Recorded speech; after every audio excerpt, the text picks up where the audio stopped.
Our next two speakers, well, I think it's going to be Stuart who's actually going to be speaking, but the two names on the presentation are Aaron Toom and Stuart Pernsteiner. We're talking about crux-mir, symbolic testing for Rust. Two fun facts, they both work at Galwa, and also I can't find anything about them with Google. So there you have it.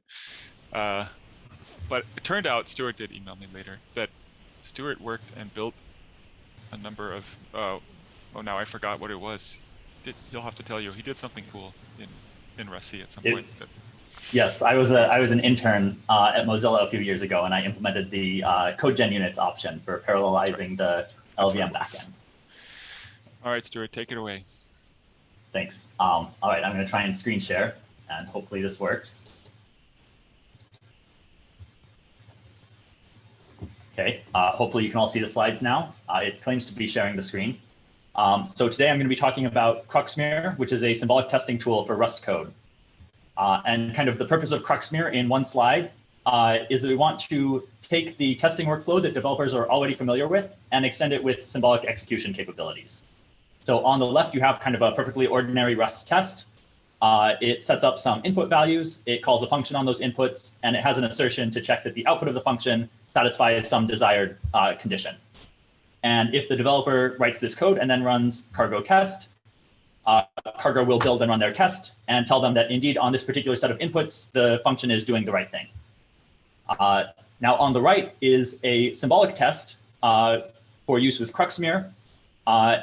The idea here is that this should be kind of as similar as possible to the concrete test so that it's using things that developers are already familiar with.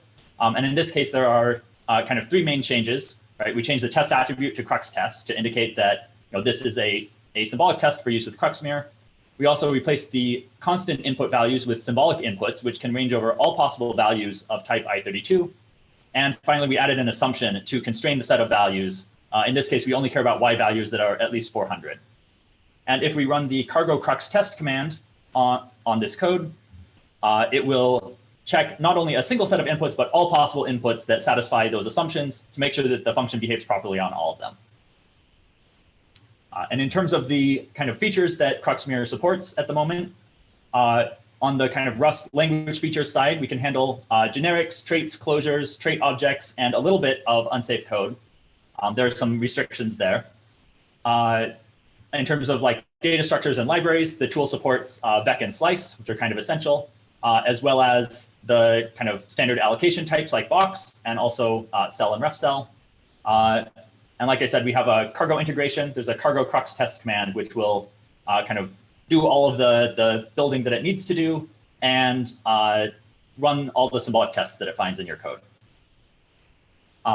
And also on the kind of symbolic execution side, crux-mir lets you create symbolic variables, set assumptions over those variables, and also provide some Rust binding so that you can write tests that make use of SMT arrays with functional updates, and also SMT bit vectors if you need to work with integers of over 128 bits efficiently.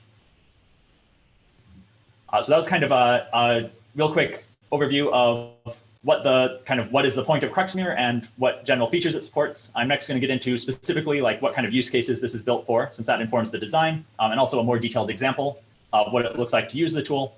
Then I'll talk about the kind of design and architecture, and then finally how we went about supporting some particular interesting Rust features like generics, the standard library, and that cargo integration. So the main kind of target for crux-mir is the way we describe it is programs with bounded code and bounded data, or maybe a little more accurately, programs with bounded executions and bounded data. So if you have data structures that have a concrete upper bound on their size, and all your loops have a concrete upper bound on the number of iterations that they'll run, then crux-mir will work really well. If you have something like a big recursive heap structure, like a binary tree that could get arbitrarily large, then crux-mir currently doesn't really have good ways of reasoning about those types of programs. But in the set of programs that we do support, there are still some interesting things to look at, particularly implementations of cryptographic algorithms. This was kind of one of the main use cases of the symbolic execution engine that we're building on. And so crux-mir also supports this pretty well. And we've also had some success looking at like serialization, deserialization code, where you want to verify that if you serialize and deserialize, you don't lose any data, or that if you feed, possibly garbage data into your deserializer, it will fail gracefully and return an error code instead of just panicking. So here's an example, a kind of more detailed example of actually using the tool. We've applied it to a little piece of the curve 25519 Deallocate cryptographic library, which implements some sort of elliptic curve cryptography. We particularly looked at the scalar 52 type, which is their implementation of modular arithmetic. They want to do, addition, subtraction, multiplication, modulo some big prime constant L. And of course, this is optimized for performance. So the implementation of that scalar 52 type isn't just a wrapper around some big num library. It's doing something fancy. And these, arithmetic operations are similarly, kind of complicated. So the question here is, can we verify that these optimized implementations actually correctly implement the arithmetic that they are supposed to do? So the way that we verify that with crux-mir is we write a symbolic test that looks like this. And I was going to try and move my mouse over this, but my mouse disappears when I move it over the presentation, so never mind. So at the top, we set up some symbolic input values, A and B, which are just arbitrary scalar 52 values. Then we add the two values together using the scalar 52 add function. That's that optimized implementation that we're trying to check if it's correct or not. Then as a reference implementation, we convert A and B and also the constant L into 256-bit bit vectors. This is the kind of native bit vector type from the underlying SMT solver. And then we just do the arithmetic directly on that type, right? A plus B mod L. And we check that the scalar 52 add function and the bit vector or the solver's native bit vector arithmetic produce equivalent results on all possible sets of scalar 52 inputs. And if we run cargo crux test on this code, it will think about it for a few minutes, but will ultimately say that this statement is valid.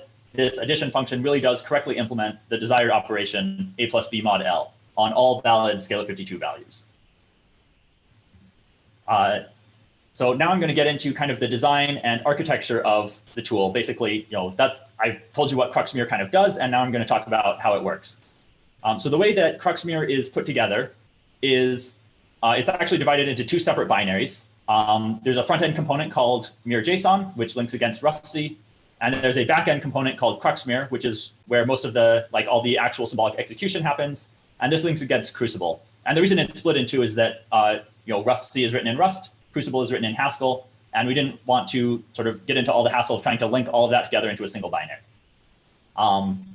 So the workflow here is there is some input program, which here I just show a single lib.rs file, but in reality, this is going to be a whole cargo project. The Rust source code goes into mir.json, which is a rustc wrapper. Mir.json builds the code as rustc would normally do, but also on the side dumps out a representation of the mir for all of the functions in the crate. That representation of the mir is what gets fed into the crux-mir backend. Crux-mir translates the mir to Crucible's internal language, and then runs symbolic execution on it, talking to some SMT solver of your choice along the way, and eventually tells you that either the property you've described always holds, or it produces a counterexample and tells you, your test would fail if it was given these concrete inputs. So before I get into kind of the details of the Rust side of things, I'm going to talk a bit about kind of what Crucible is and what it does. So the Crucible symbolic execution engine is built on top of the creatively named Crucible language, which is just a strongly typed imperative language that is designed as a translation target. So if you want to do symbolic execution on some higher level language, you can translate it into Crucible and then run the Crucible symbolic execution engine on that. The Crucible language supports as primitive types, basically the types you would see supported natively in an SMT solver, so Booleans, bit vectors, SMT arrays. Out of this set, crux-mir mostly uses Booleans and bit vectors, since those are kind of the natural translation of Rust's bool type and primitive integer types. You can also compose those types into higher level types such as structs, enums, vectors. So if you have like a Rust struct, that usually turns into a Crucible struct. You have like a Rust array, that turns into a Crucible vector type. And finally, it has support for mutable state, so you can do imperative assignments. This slide is just about the symbolic execution strategy that Crucible uses. I don't think this is anything kind of too exciting or revolutionary. This is just the design decisions that we made based on what we were trying to do with the tool. So the way that we handle branching on symbolic conditions is we split at the point of the branch, run both sides independently, and then rejoin their final states when we reach the post dominator of that branch. So here on the right, we start with x equals 0, y equals 1, then branch on some symbolic value. On the left side, we reassign x to 5. On the right side, we reassign y instead. And when the two branches rejoin, then in the final state, the symbolic expression for the value of x has this conditional in it. If the symbolic condition was true at the point of the branch, then x is now 5. Otherwise, it has kept its old value of 0. And similarly for y. Now, maybe a little more interesting is how we handle loops. And the way we handle loops is we don't unroll them to any specific predetermined bound. We just keep unrolling until we can prove that the loop doesn't need any more iterations. So here on the right, we have some initial state where n is a symbolic variable. And we have an assumption stating that n is no more than 10. And so as we go around this loop, each time it reaches the branch to decide if it should continue looping or go to the skip at the end, it queries the SMT solver to check which of those paths are feasible. The first 10 times going around the loop is still feasible, but after 10 iterations, there are no possible inputs that will let you go around an 11th time. So only the exit is feasible. And at that point, we stop unrolling the loop. And then, as it is kind of running its symbolic execution, the engine is gathering up assertions. And at the end, it dispatches all those to an SMT solver to make sure that they all hold, or to get a counterexample.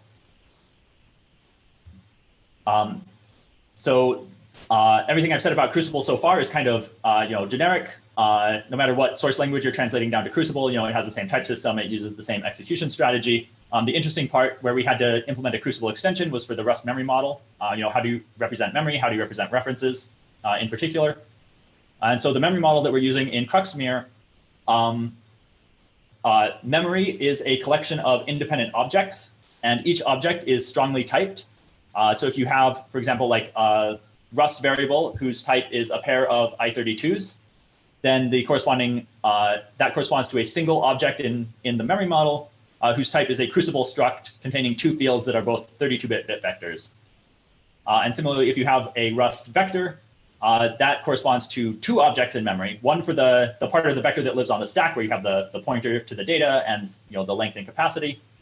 And then a second object, which is the heap allocation, which is just a vector of some length containing a bunch of 8-bit bit vectors.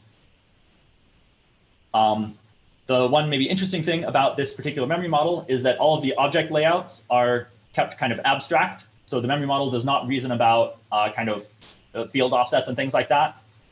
So in Rust, how do we handle transmute? Yeah, we don't. Yeah, so in Rust, you can have a struct with 4 bytes in it, and you can do some reasoning about, oh, this field is at offset 0, this field is offset 1. So if I transmute this struct to a U32, I can have kind of some idea of what I will get out of that conversion. And in crux-mir, that kind of conversion is just not supported by the memory model.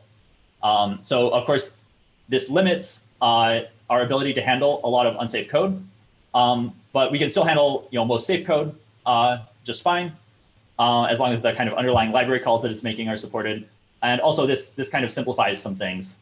We never have to worry about writing to some position in memory with a different type of object than what it's meant to hold and having to do some kind of funny conversions. We just sort of reject code that tries to do that. And we have some ideas on how we could support transmutes and other things like that, but it would be kind of tricky, and we haven't really needed it yet. So just to finish up the memory model topic, the representation of references, since memory has this sort of typed structure to it, the references also have some structure to them, right? They're not just like an address or like a block and offset number. Instead, they consist of a root object, a reference to some root object, and then a path to some sub-element within that object. So if you have, you might have reference to the second array element of the first field of the local variable x, and there x is your root object, and the field and index parts make up the path. All right, so that is it for Crucible and the kind of general design of crux-mir. I'm next going to get into some details about how we handle generics, how we handle the standard library and unsafe code, and kind of a bit about the cargo integration, assuming I have time, which I might not.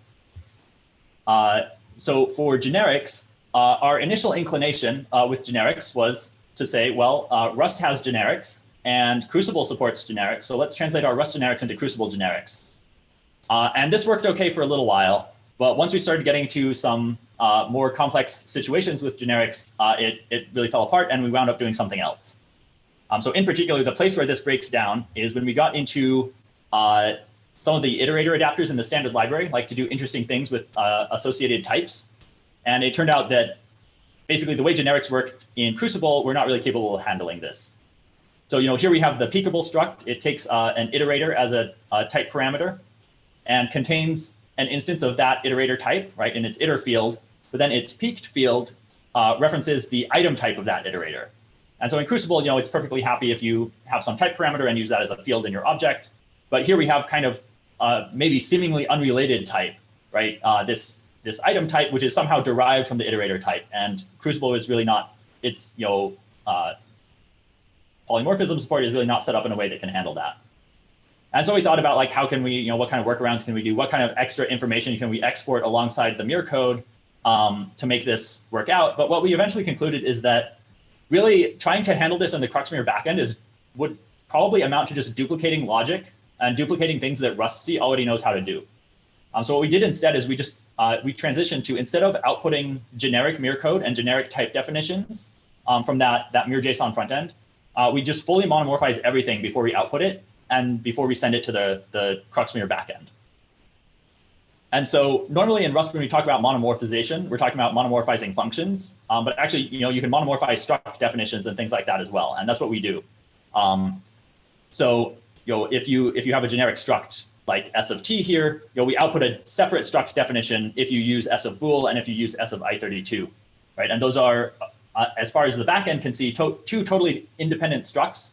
And it doesn't really have to reason about like, how do I construct a concrete type from this generic type definition and so on. And so in particular, in the case of Peekaboo, this has, that, the backend, as far as it's concerned, right, Peekaboo foo and Peekaboo bar are just two totally independent structs. It doesn't matter that, the peeked field for the first one uses a bool and the peeked field for the second one uses an i32 because they're totally unrelated.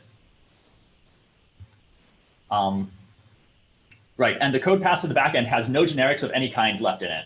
And most of the traits have been erased as well. The only exception is trait objects. So we still have to output like vtable layouts and vtable instances for all the implementations of a trait in order to build and use trait objects. But kind of I guess monomorphization helps here as well, since we can treat iterators with an item type of bool as a totally independent trait from iterators with an item type of i32. And again, that's work that the backend doesn't have to worry about. We can just kind of query rustc, hey, can you do this substitution of this trait definition, and it will do it. I guess the other thing is whenever the front end encounters a cast from some concrete type to some trait object type, it annotates that cast in the mir code that it outputs. Like when it goes to serialize the mir for that cast, it annotates it with the ID of the particular vtable instance that's being used to make that cast possible. That way, the backend doesn't have to try and do its own trait resolution or anything kind of crazy like that. Just when it encounters the cast, right there is the name of the vtable that it should be using. So in summary, we are monomorphizing basically everything that can possibly be monomorphized. We're doing it at the mir level, so we get kind of monomorphized mir that looks, almost like C, except using Rust types, right? But it has no generics at all. Because we're doing this, we're kind of using Rust compiler infrastructure to do all this monomorphization. We get a bunch of things kind of for free. So closures, for example, right? Like a call to a closure is really just like a call to a trait method on a particular, funny named type. And if we can handle trait methods, we can handle closure calls, just as well. It did need some special handling for the Rust call ABI that's used in those fun and related closure traits. But that was kind of the main work that we had to do in the backend to support this. The other thing is, as Rust-C started adding things like const generics and specialization, it turned out we had to do almost no work for supporting these because when we monomorphize, we just call Rust-C's internal substitution functions. When the Rust-C developers added const generics, they added const generic support to their substitution functions too, and so we got all that support totally for free. All right. The next bit is on how we handle the standard library and unsafe code. And specifically the reason I lumped these two seemingly unrelated topics together is that our main motivation for adding unsafe code support is to support the standard library. We would really like to not have to write specifications or patches to the standard library for every single function of the library or something like that. We really want to just, if we can, support the lower level primitives, which don't tend to really change, and just be able to directly execute the higher level parts of the standard library based on those primitives. And this really reduces our maintenance burden when it comes to porting cruxmir to newer and newer versions of Rust. So kind of at the lowest level, the unsafe code that cruxmir supports is we support raw pointers. And this was pretty easy since we were already erasing all lifetimes before we exported the mir. So raw pointer looks a whole lot like a reference that doesn't have a lifetime on it. We did have to add support for integer to pointer cast so that you can have like null pointers and the special dangling pointer that's used for like empty slices and things like that. We had to implement fat pointer to thin pointer casts and a bunch of intrinsics, which are on the next slide. The things we kind of notably don't support are unions, transmute, and casting raw pointers to a pointer to a different type, since these are all ways of reinterpreting some bytes as an element of a different type than they originally were. And that's something that our memory model doesn't handle at the moment. We did special case a few things in our stub for transmute, but that's it. And we don't support pointer to integer casts, kind of along the same lines, right? Our memory model doesn't have a notion of how to map its abstract memory down to kind of a flat byte array where things are at consistent positions relative to each other, right? So we just don't allow pointer to integer casts at all, rather than trying to come up with a way to make that consistent. And again, this hasn't been an issue so far in the code that we've been looking at. Since we've been looking at like cryptographic code and things like that, where people try to avoid unsafe code anyway. So as long as we can handle what's in the standard library, that's sort of good enough for what we're doing so far. So low-level pointer offset, we do support pointer offset, pointer arithmetic within arrays only, since this is used for basically in slice and vec. And the way this works is if you have a pointer to an element of a crucible vector, that reference, its path ends with this is index 0 of this the vector, and then you can just increment or decrement that index. And as long as you don't go off the end of the vector, it's all okay.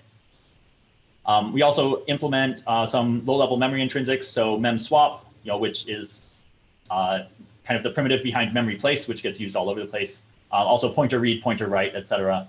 And unsafe cell, which is actually pretty straightforward, since we don't actually, I guess that's not really all that important, I guess. But we implemented all this stuff via overrides, or which kind of replace the Rust definition of some of these functions, or if they're intrinsics, they don't have a definition, with some custom Haskell code that interacts with the cruxmir memory model. And since we support all these primitives, we avoid needing to modify the higher level and more complex code that builds on top of them. So like the slice library, we have a we still have some patches to the slice library that we use to make it compatible with cruxmir, but they're not all that many lines of code. Right? So every time we update to a new version of Rust, we have to port this to the new version of the standard library. But since it's a pretty small patch, it's not that bad. And also we have overrides, custom implementations built into cruxmir of certain standard library functions. But for slice, the only ones we actually needed to override were the length function and the slice from raw parts function, since these are the ones that use unions to kind of disassemble and reassemble a slice from a pointer and a length. And since we don't support unions or transmute, we just provided overrides that implement it directly against the kind of underlying memory model. This builds upon a bunch of pointer intrinsics and so on that I talked about on the previous slides. And just for comparison, before we added unsafe support, our patch was bigger by kind of a non-trivial amount, and we also had a whole bunch more overrides. In particular, we couldn't use the standard library's existing definition of get unchecked, which is kind of the lowest level indexing function for slices, because it was doing pointer arithmetic. And once we added support for pointer arithmetic, along with various other things, we were able to get rid of all those overrides and only have the three that we currently have. This is about vec, but I am running out of time, so I'm going to skip it. I guess the only interesting thing here is we had to replace all the allocate and deallocate calls, since we require, you can't just allocate a bunch of bytes and decide later what type of thing you want to put in there. You have to say up front for the memory model what type of things you're allocating. And unfortunately, I think I'm also going to skip the cargo integration. But the short version of this is you should go look at that cargo Miri code that Ralph linked previously in the chat, since it is doing almost exactly the same thing as what crux-mir is doing, but seems to be probably more robust and looks to have better comments than our code does.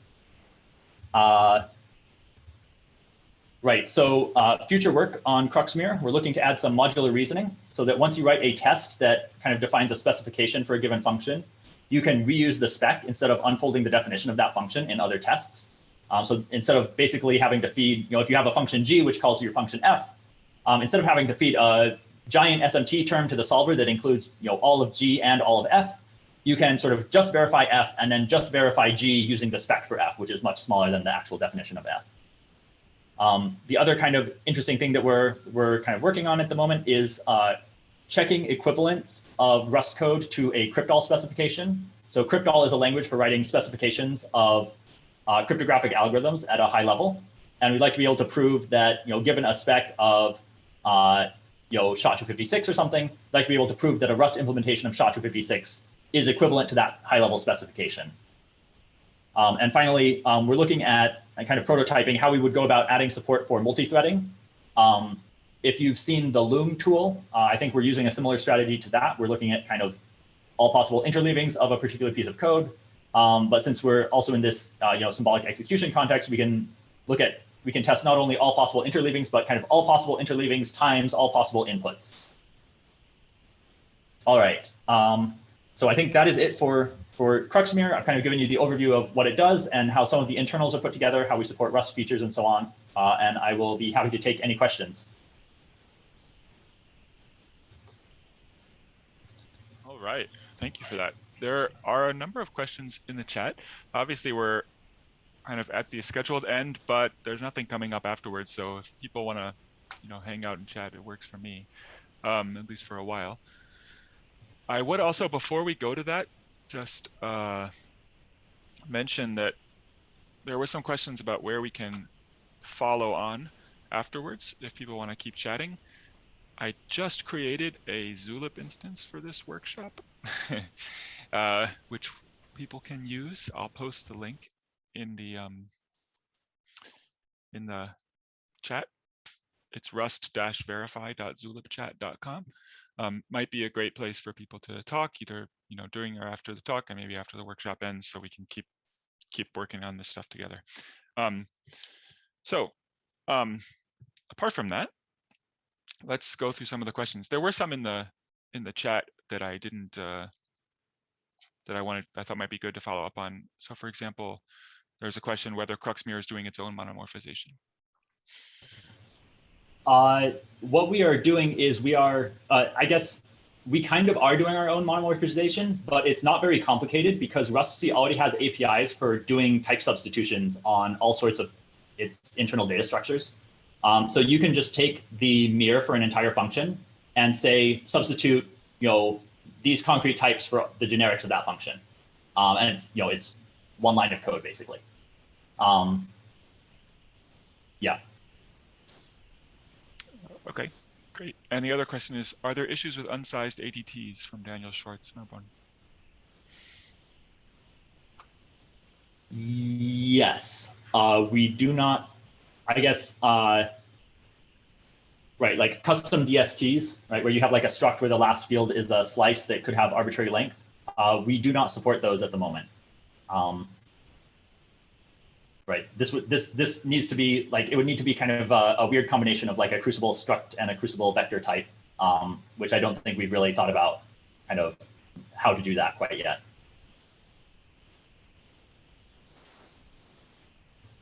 Okay. Any other questions? I open to the floor.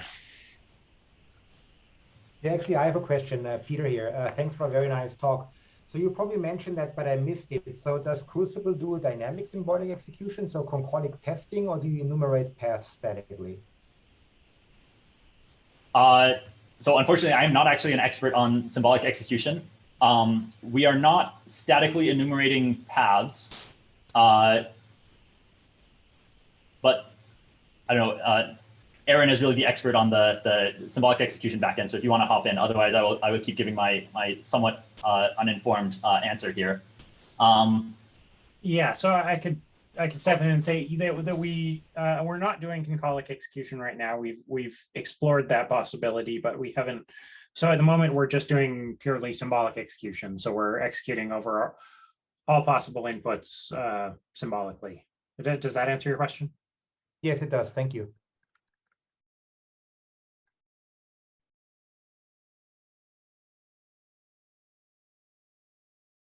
Any more questions about anything else? I saw there was some discussion about repr transparent and transmute, but then your talk did kind of touch on how you manage that, at least a little bit.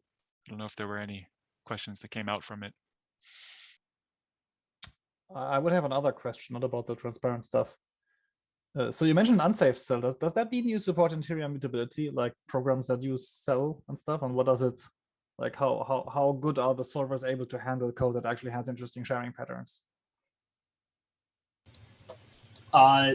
So I guess if your sharing patterns are too interesting, right, the term that goes to the solver is just going to be too big and complex, right? But it can handle, if you have like multiple shared references. I guess the thing I should say is crux-mir is not exploiting the fact that mutable references are guaranteed not to alias. So handling shared references to cells is kind of nothing special compared to what we were already doing. But kind of the downside of that is it does, you can get into situations where you have a reference where the target is kind of partly symbolic, right? It doesn't know maybe which element of this array the reference points to. And so if you do any writes through that array, whether it's, or writes to that reference, either directly because it's a mutable reference or indirectly kind of through a shared reference to a cell, it has to like conditionally update every element of the array that the reference could possibly point to. Does that kind of answer the question?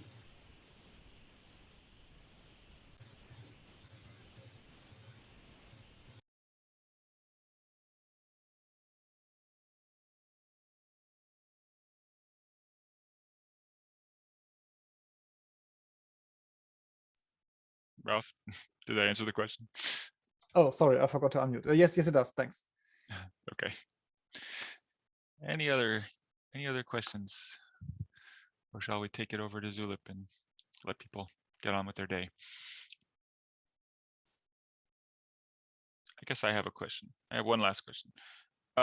It's kind of a question for the room, actually, as much for Herman as for and others. But I'm curious whether, one thing that came up when talking in the Mirai discussion was the problem of hitting functions where you don't have the source and needing sort of summaries or other stuff to allow your analysis to continue without too many false warnings. And I'm wondering if there have been any effort to put sort of evolve heuristics based on the signature, or I don't know what else, to figure out what good summaries, like likely summaries, might look like.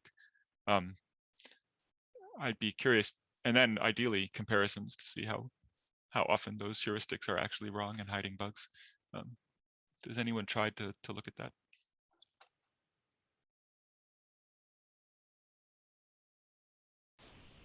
And I guess I can say real quick, like on the crux-mir side, we don't usually run into many functions where we don't have source code. Since we are building our own version of the standard library, we can export the mir, right?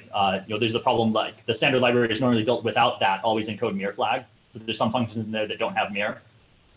But since we're building it ourselves, we can export the mir for anything we want, which is right? We just export it for everything. So the only functions we encounter that don't have mir would be like extern functions or intrinsics. Okay. Yeah, so that's pretty much exactly what also happens in Miri. The cargo Miri wrapper builds its own standard library with a bunch of dedicated flags, in particular the always encode mir flag, so that inside Miri is exactly the same situation, only intrinsics and foreign codes, and that it's not terribly common. Like, I mean, there are the number of intrinsics is very finite, so that's not, as long as you don't run into SIMD, so that's okay. And the foreign function calls, that's mostly for stuff that like interacts with the network and the file system, which you would have to do something special about in a solver or verification tool anyway. But what I guess could be interesting is that it seems like there are at least two, if not more. I've clicked through the Crucible cruxmir repo. I've not found the cargo wrapper, but it seems like there are at least two, if not more, implementations of like a thing that wraps cargo to build its own standard library and with a special flag, and then also build all of the dependencies of the local crate with that flag, but then has to be very careful to not build proc macros with that flag, because then they will fail depending on the flags. At least in Miri, if you can't actually build runnable code, has to be clearly distinguished from the analyzed code. So there seems to be a lot of stuff there that could in principle be shared, because there's the same problem all the time. It's you really just what all you need is please build that crate tree, build all the proc macros and build scripts like usual, build all the actual target code in a way that I can analyze it and run it through my custom driver. And we solved this problem in Miri. It was a lot of work, and it was probably partially or completely solved in a couple of other instances as well. So this seems to be something that we should probably work on sharing. Yeah, it sounds like another wrapper. Sorry. I don't know who I just spoke over, but that does sound like a good project. It sounds similar to sort of factoring out the interfaces to Rust-C that I was talking about in the first talk. But like a higher level interface we might want for verification tools and stuff like that. And one general sort of small request there, like, is there a reason, for example, that intrinsics are just named by string rather than having an enum? Like, sort of the more places where the language actually defines all of the possibilities, the better for us in terms of knowing that we've handled everything correctly. I mean, for intrinsics, if it would be an enum, it would have thousands and thousands of variants for all the SIMD intrinsics. So I don't think that would be terribly useful, honestly. That's probably, well, I'm not going to say that's the reason. It's a bit of a retcon, because I think they've been named that way by string forever, but we're going to go with that as the reason. All right. So I mean, Miri doesn't implement all intrinsics by far, but there's like, I don't know, maybe 40 or 50 that it implements, probably more, that it implements, and it can run the entire test suite of the standard library. So that's probably covering a lot of code. I'm wondering how the low-hanging fruit is this cargo Miri sort of wrapper, but I'm wondering whether things like summaries or intrinsics, like mere reference implementations for intrinsics or something, could be shared also potentially. That would be incredibly useful. I've spent about the last week trying to implement intrinsics in C code that I can compile to LLVM, because I'm doing verification using LLVM-based tools. And I do not want to implement x86 intrinsics. Or if I do, I'd like to help other people so that we get them all done without me having to do every single one of them and making buggy implementations. Actually, even in cases where we don't directly use it, so often when we see intrinsics, we can, CVMC will have some support for that operation already.